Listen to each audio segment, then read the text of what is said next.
Good morning, everybody. It's Thursday in Georgia, and that means that we're talking about a different Georgia city here on Community Focus. Good morning, Faith. Good morning. Hey, we're talking about South Fulton. Faith, you ever driven over around Six Flags and gone due south through that area? I have. Yes, I have. It's surprisingly rustic down there. Fulton County is a ginormous county, and we've got my friend Christopher Pike here today. We're going to talk about that in just a second. We've also got coming up in our human trafficking spotlight, Courtney Dow Furlong, and she's going to talk about the organization Frontline Response and one of their subsidiaries, which is Out of Darkness. Courtney, it's good to have you on today. It's great to be here. Yeah, we appreciate all your work. We're going to talk to our good citizen, Val Turner. She's not only a fire person, but she does a lot with seniors, and she has a passion for picking up trash on the streets just like I do. Hey, Val, how's it going? That's right. Good morning. And we're going to talk to Gene Jordan. Gene's with Nexus Fuels, and I'm a huge fan of Cox Conserves, run by Cox Enterprises, and they're always doing some very cool things. They don't like to brag on what they do, so I'm going to brag on what they're doing. Gene, great to have you on today. Thank you, Tim. Hey, let's drop everybody to the green room except for Christopher. And Christopher Pike is the Director of Economic Development for the city of South Fulton. And I mean, Christopher, I grew up on the South Side. I grew up in Riverdale, and there hasn't always been a city of South Fulton. How long y'all been around? Yeah, actually, we just celebrated our 4th birthday. We were incorporated in May of 2017, so still a really relatively young city. A lot of growth potential still to happen for us to come in the future, and so it's just really exciting time. That was one of the main reasons why I decided to come to the city. Actually this month will make 3 years for me with the city. So, but just the excitement of being able to create something that was not there, something from scratch. There's not too many people in the municipal government realm that can say they helped create a city. Most cities are, 100 years old or so. So it was a great opportunity, and it's still an exciting time here in the city. Christopher, maybe a lot of folks aren't kind of aware. I mean, most people have been at Six Flags, or they know where Six Flags is. But that Charlie Brown Airport, now I'm not talking about Charlie Brown, the comic strip, that Charlie Brown Airport has to be something that you guys pitch to businesses, because having a little small private airport that will accommodate jets has to be an attraction to companies that are looking to move to Atlanta. Yeah, absolutely. Well, really, from economic development standpoint, one of our taglines is perfectly situated between 2 airports. And so while everyone talks about the Atlanta airport, which obviously we should, because it's, soon to be again the world's busiest airport after we get through pandemic. The reality is CEOs and vice presidents of companies aren't flying into Hartsfield-Jackson. They're flying into Charlie Brown, or now it's being dubbed the executive airport. So the Fulton County is doing a major investment into the airport. We're going to get a name change. And so we're calling it the executive airport for that reason, because executives are flying there. And so to have that amenity in addition to Hartsfield-Jackson is a plus for the city, because we touch both of those airports.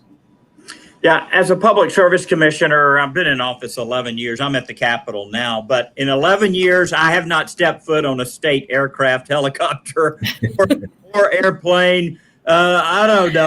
I just don't know that our ratepayers, would feel good about that. So I'm cruising in my electric Chevy Volt all over the state, flying that way, staying out of trouble.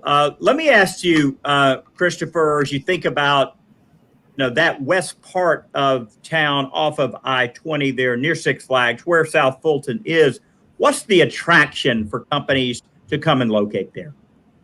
Well, as you probably know, and your viewers probably know, we just annexed that portion of Fulton Industrial into the city of South Fulton.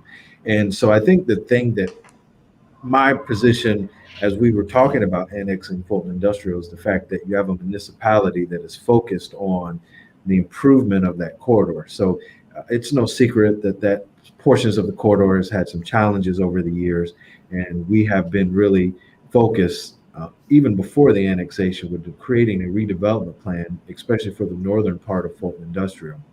But I also don't want to detract from the work that's already been done. The CID has been doing a lot of phenomenal work there in the corridor. We just add that extra layer, and I think that's really the attraction for businesses who want to come to the corridors, to understand that you have professionals like myself and other departments within the city of South Fulton that are working every day to make Fulton Industrial really one of the best commercial corridors in the country. You know, we did Sugar Hill, City of Sugar Hill, I guess, last week, Faith, and A couple weeks ago. Yeah, a couple weeks ago. Their trail, their piece of that Chattahoochee Riverlands trail, and you told us earlier that trail is going to go all the way down the Chattahoochee, all the way into the city of South Fulton, about 20 miles. I mean, these trails, the Beltline, there's a number of them, but they are so popular out there with people. Absolutely. This is going to be transformative for the city of South Fulton. We probably have one of the largest sections of the trail now that we've annexed Fulton Industrial. We're right at about 20 miles of that trail that's going to be coming through the banks of the Chattahoochee River. But it's already spurred development in the city of South Fulton. Once we found out what was going on with the trail, we started having discussions with developers. One of the things that came out of that was we had a developer purchase 200 acres on the banks of the Chattahoochee River. And we're currently working with them to develop a plan of what that's going to look like, but it's going to be a mixed-use development that's really going to be transformative for the city. But that trail is what sparked that development, and it's still a few years off from being built. But that's just how transformative these trail systems are, and we think that it's going to have a long-term impact on our community. Yeah, well, thank you for all you're doing down there. Give the mayor and council my best as y'all continue to develop your city. What a great opportunity that you've got. And it is one of the largest cities in the state, isn't it? Yes, we are officially the 8th largest city in the state. We're the 3rd largest city in Metro Atlanta, just behind the city of Atlanta, and just a few people shy of beating Sandy Springs, but we're working on it. Yeah, Mayor, we haven't had Mayor Rusty Paul on yet, but I was up there recently meeting with their city manager and Rusty or Mayor Paul and some others on some of the issues that they've got. So, I'm so appreciative of GMA, Georgia Municipal, and all that they do. They're great partners with us here at the Public Service Commission. So, Christopher, thank you for all you're doing. I look forward to seeing you down in the city. I need to come down there myself and take a tour with you, because I haven't been to, quote, the city of South Fulton yet, and I need to do that. Yeah, please do. We'd love to have you. And we don't have the Chevy Volt, but we do have a car we'll put you in and drive you around. Yeah, I need to get you some EV chargers down there too. That would be great. We've actually been talking about doing a program with our new developments, making sure we program that in. So yeah, that would be perfect. That's awesome. Fantastic. All right, Christopher, thank you so much.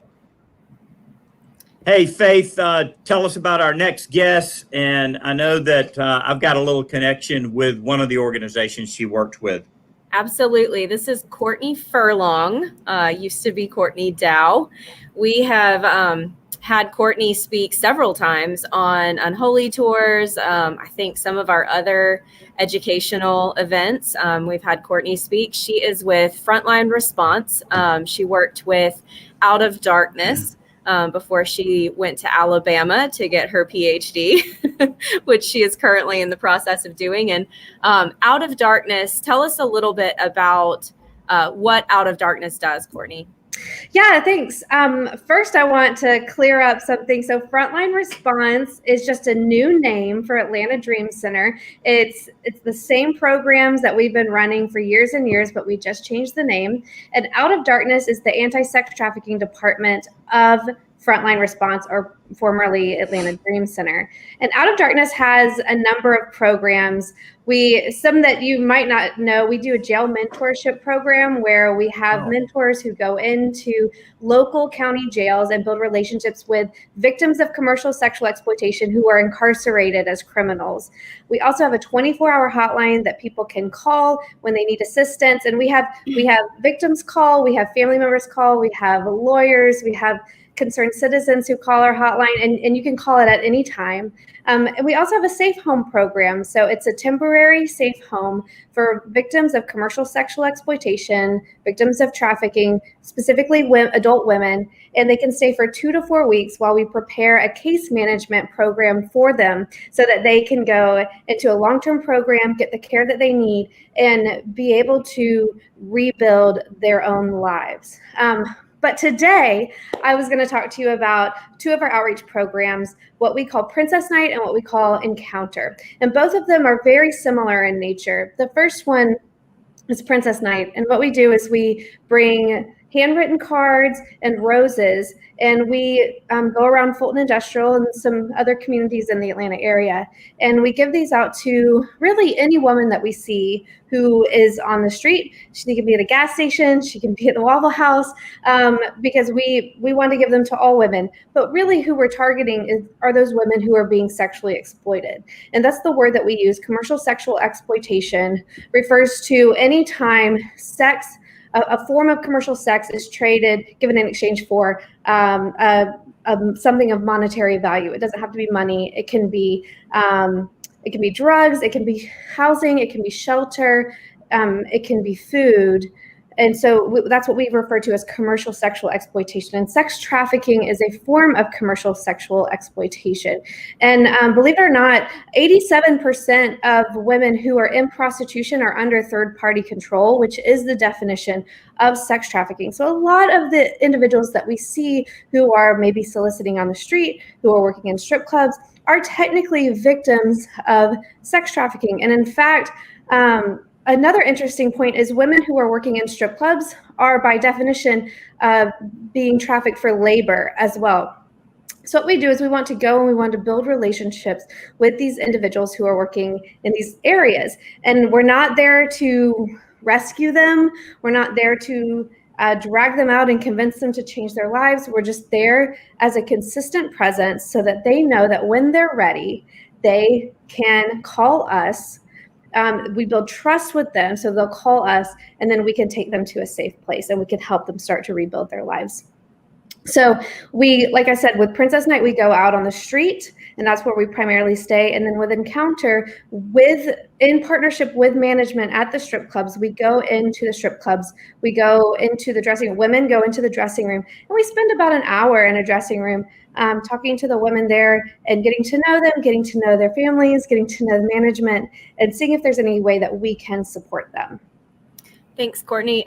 Commissioner Eccles, I think your daughter, one of your daughters, Mary, had an experience during a Princess Night outreach that maybe changed the course of her life.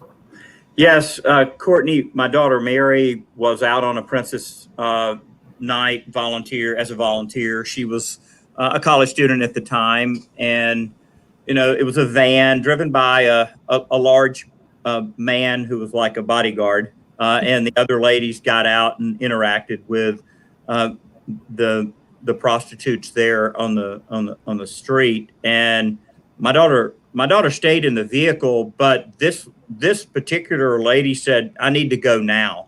And she hopped in the van right beside my daughter, was telling the story as they sped off. And I can't say exactly where my daughter works now, but let's just say she works for the Justice Department, and she's working hard to help end it. So that experience was really pivotal in giving her a frontline, experience in seeing what it's really like out there. Thank you so much, Courtney.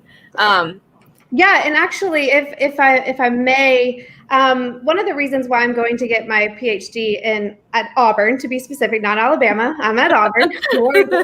It's because I want to be able to speak into those systemic things that feed things like trafficking. And the thing about the area of South Fulton is that it's a transportation hub. A lot of people think that trafficking occurs because a place is evil or something like that, but it really just exists around trafficking hubs. So we got airports, we've got railroads, we've got trucking. And so that's Greyhound why buses. Greyhound buses, exactly. That's why we have this geographic correlation of where sexual exploitation and trafficking happens. And what is exciting about what's going on with South Fulton is that we don't want these places to shut down. We don't want these individuals who need care to go elsewhere. Instead, we would love to see businesses open up who hire these individuals in jobs where they're making decent money so that they can rebuild their lives economically. Thanks, Courtney. Yeah. Hey, Courtney, thank you. That's probably where we might differ. I'd love to see all of these places shut down because they're exploiting women. Well, yes, we would love to see them transform into a business that promotes dignity for these women. There we go. Well, Courtney, thank you very much for being on with us today for your great work. Appreciate that. Hey, let's bring on Val, and Val is our good citizen today. And Val, we were talking beforehand. Let's start first with your job. You're a firefighter. Faith, your dad's a firefighter. What's it like? What's it like? I mean, I don't think I could ever do anything really scary, like being a firefighter or police officer, going undercover. That stuff scares me to death. But Faith, you've lived with that all your life, and Val, you're currently doing that for your job. It was my whole childhood, and I loved it. Honestly, I loved growing up, essentially in a fire department. Literally, we ate meals there. The firefighters taught us kids to play cards at the table in the department. They snuck us snacks that we weren't supposed to have. When my dad got promoted to lieutenant and he had his own room and his own TV and we could watch whatever we wanted, that was a huge deal. I remember playing on the equipment in the bay. It was a great way to grow up. There was also, fear associated with that. I remember we'd be going home from church and he'd get a call out and we would be sitting in the minivan watching him literally run into a building that was on fire. That kind of stuff was just normal for my childhood. I loved it. It was great. So Val, tell us what it's like being a firefighter. I mean, it's just, you have a job to do. And whenever those tones drop, you just got to put your game face on and serve the public. It's always, it's exciting because you never know what you're going to get. You get a call saying it's a little fire, you show up and it's fully involved and we have to get in there and put it out. So in a lot of cases, we may have to go in there and pull people out and save a life. You just have to put your game face on it.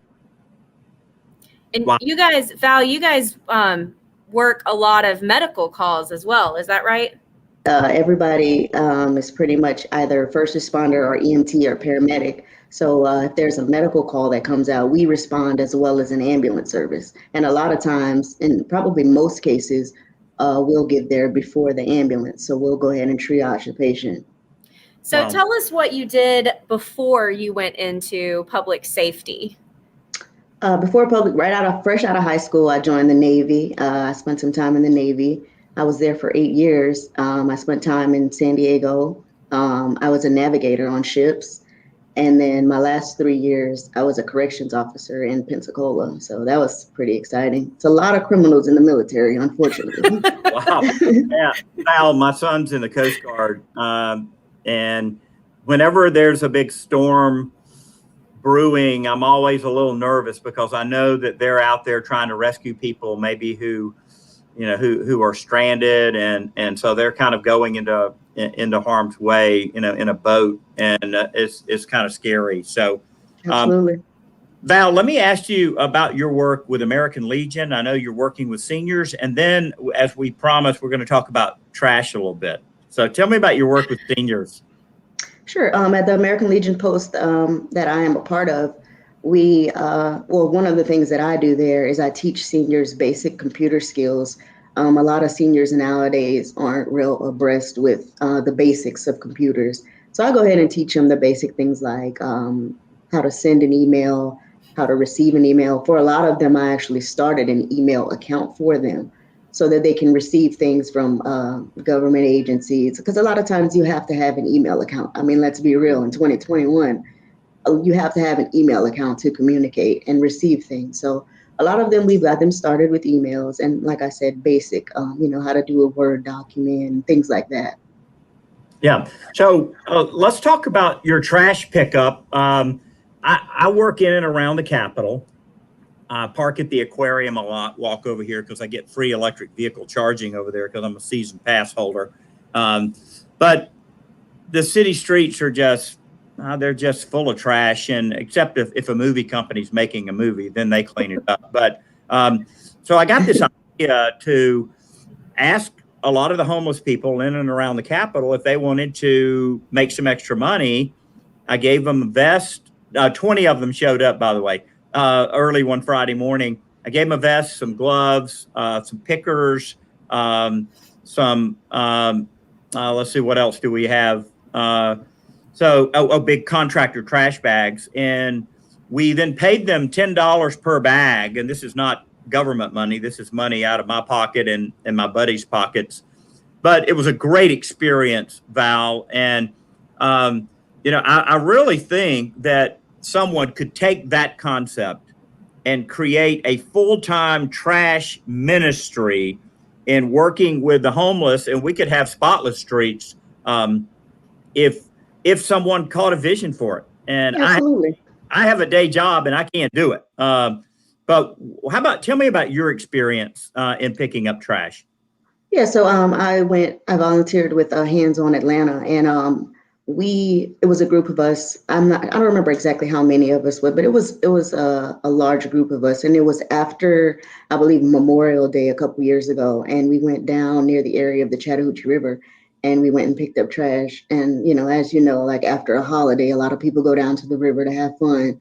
Well, there was like so much trash left there. So we went and picked up all that. We picked up quite a bit. And then we also went down near the area of Marietta Boulevard and Chattahoochee Hills in that area, picked up a lot of trash in that area as well.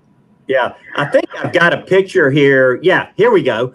So here's my new friends, and you can see that trash bag. There's Jeff Goodyear with United Consulting off to the right, and my homeless friend there. Val, one of the things that these guys said to me at the end was, when are you going to do this again? I had some people snark at me on social media going, oh, you're exploiting the homeless, making them pick up trash. No. These guys wanted to pick up trash. In fact, several of them told me, Val, they were very honest. They said, we've kind of contributed to this. We've thrown a lot of our trash on the ground, and I need to do better at that. And one of them said, that trash can over there is always full. Can you do anything? So I've called our state authority, even though it's not on state property, and we're working to figure out a way to get that thing emptied on a daily basis. So nice. Thank you for all that you're doing out there on many fronts. Really appreciate your service, and we honor you today as our good citizen. Thank you. You bet. No problem. Hey, let's bring in Jean Jordan. And Jean, you work with Nexus, and your primary investors, Cox Enterprises and Cox Conserves, and I'm a huge fan of Cox Conserves. Tell us a little bit about the Nexus of Nexus. So actually, the person who would have been on today, Jeff Gold, who's actually the founder and CEO of Nexus, started this as part of his environmental services business.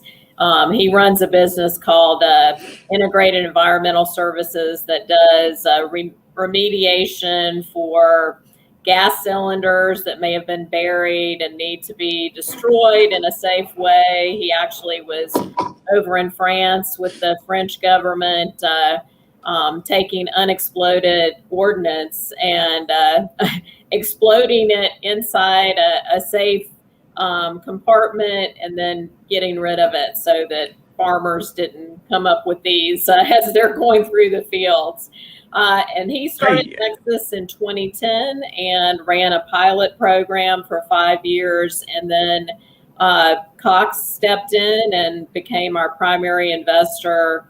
And we built a commercial facility over here off of Fulton Industrial. And it's a 50-ton per day input facility. And we actually have a tanker coming today to pick up some offtake from Chevron Phillips. Yeah, speaking of France, I have in front of me a little Perrier bottle here. I think Publix had this buy one, get one. I normally don't drink fancy water, but Gene, on the back of this, it says here 5-cent refund in certain states. Georgia's not one of them. And one of my first jobs when I was like 6 years old was getting bottles and taking them to the grocery store, because back then you could get, I don't know, it may have been a penny. I don't know what it was, but this also would have a number on it, a plastics number, right? Like 2, 4, 5, or 6. Or tell us about these numbers and what they mean. So actually, the bottle you're holding up is PET, and that's the number 1 plastic. So plastics have numbers on them with a little chasing arrow symbol around them to try to give you an idea about how, they might be recycled. And you can look that information up.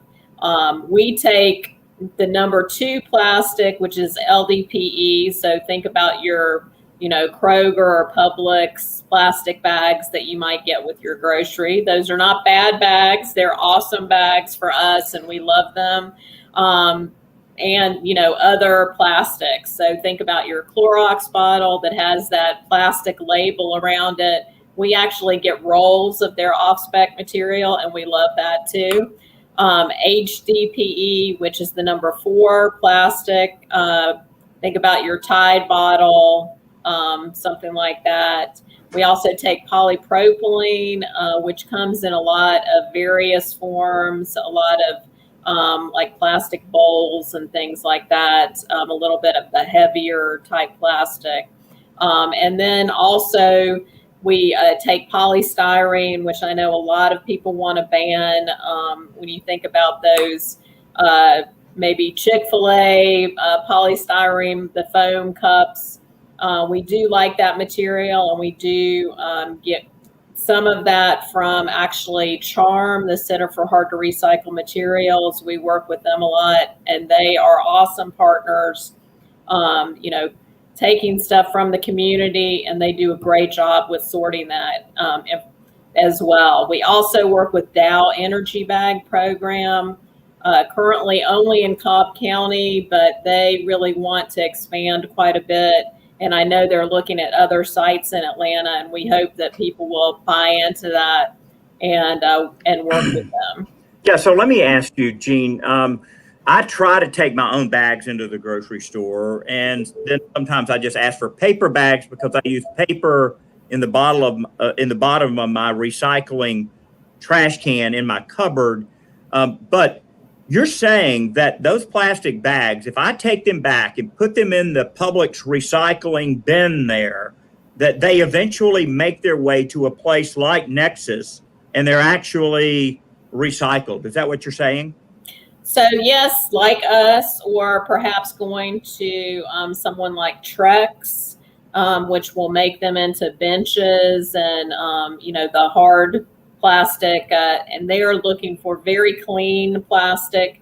We're kind of an anomaly. We're looking for really dirty plastic. So the lower grade material is something that we're very interested in, something that would have gone to the landfill. So that is our mission, is to keep this material out of the landfill as much as we possibly can. So when we're working with our plastic brokers and companies that want to be more sustainable, we are saying, if you got agriculture film that has some dirt on it, if you have bags that maybe have a little organics in there, that's fine. Not an issue. So when my guys picked up all this stuff, what we should have done is is taken the trailer, I guess, Gene, that we had, laid it all out, right? And then sorted for 2, 4, 5, and 6 plastics, and then brought that to you, right? That's what we should have done. That would have been great. Absolutely. I think the issue for a lot of people is that maybe that packaging doesn't have the appropriate recycling label on it. So people don't know where, what to do with it and where it might go. So we're hoping to do some education as well. Wow. Well, I want to thank everyone for being on today. Gene, thank you for the great work that you guys are doing. Serves, I really appreciate that. And Gene, Faith's going to call you. I need a tour of your facility. So great. I'm going to come down there with my 2, 4, 5, 6, and really be able to see what the pyrolysis process is about, because it's an oxygen-free process and way cleaner than just incineration. Correct? Correct. Yeah. And thank you, Courtney, for being on. Good luck with your PhD, so we can call you Dr. Furlong. That sounds good. One of these days. Yeah. So, Val, thank you for your service to the fire department and the American Legion, and picking up trash with Hands on Atlanta. Hey, Val, the next time I do my trash pickup, would you come and help me and join me? Absolutely. Absolutely. If I'm off and I'm not on shift, I will definitely be there. That'd be fun. Christopher, thank you for all you're doing to grow your city down there, and I appreciate our friendship through the years. Yes, sir. Thank you very much. I appreciate the opportunity. Folks, you can see these websites at the bottom of our stream, and then this will be replayed permanently on Twitter, Facebook, YouTube, and Periscope. So great being with you guys today. Have a nice weekend. God bless you. Thank you. Y'all. Bye-bye. Bye-bye.